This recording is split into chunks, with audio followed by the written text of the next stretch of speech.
காஞ்சி மகா சுவாமிகள் அருளிய தெய்வத்தின் குரல் பாகம் 4 பகுதி 23 கண்ணன் கண்ட 4ஆம் பிறை. பிள்ளையார் சமாச்சாரம் சமந்தக உபாக்கியானத்தில் சேர்க்கிற ஸ்காந்த கதையில் இங்கே ஒரு புது விஷயம் வருகிறது. இந்த வெர்ஷன் படி பிரசேனன் கிருஷ்ணன் 2 பேரும் சேர்ந்து வேட்டைக்கு போனார்கள் என்று முன்னேயே சொன்னேன். அப்புறம் பிரசேனன் தனியாக எங்கேயோ பிரிந்து போய் சிங்கத்தினால் அறையப்பட்டு செத்து போனான். மணி ஜாம்பவானிடம் முடிவாக போய் சேர்ந்தது. பிரசேனனை காணோமே என்று பகவான் ரொம்ப நாளி தேடி பார்த்தார். சூரியாஸ்தமனம் ஆனது கூட தெரியாமல் தேடிக்கொண்டே இருந்தார்.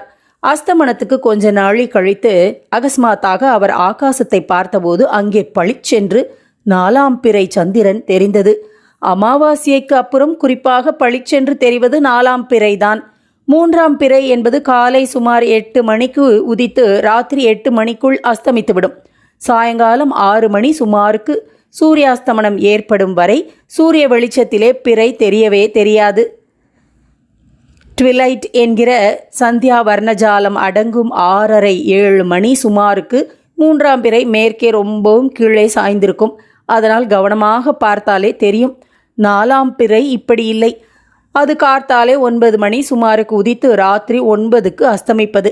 அதனால் ராத்திரி 7-7:30 மணிக்கு தலையை நேச்சுரலாக ஒரு 30-40 டிகிரி உசத்தி பார்க்கிற போது அது டக் என்று கண்ணில் பட்டுவிடும்.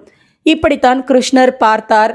உடனே சரி, இருட்டிவிட்டதே, இன்னும் காட்டிலே தேடிக்கொண்டிருக்க வேண்டாம் என்று நினைத்து கூட வந்தவர்களோடு துவாரகைக்கு திரும்பிவிட்டார்.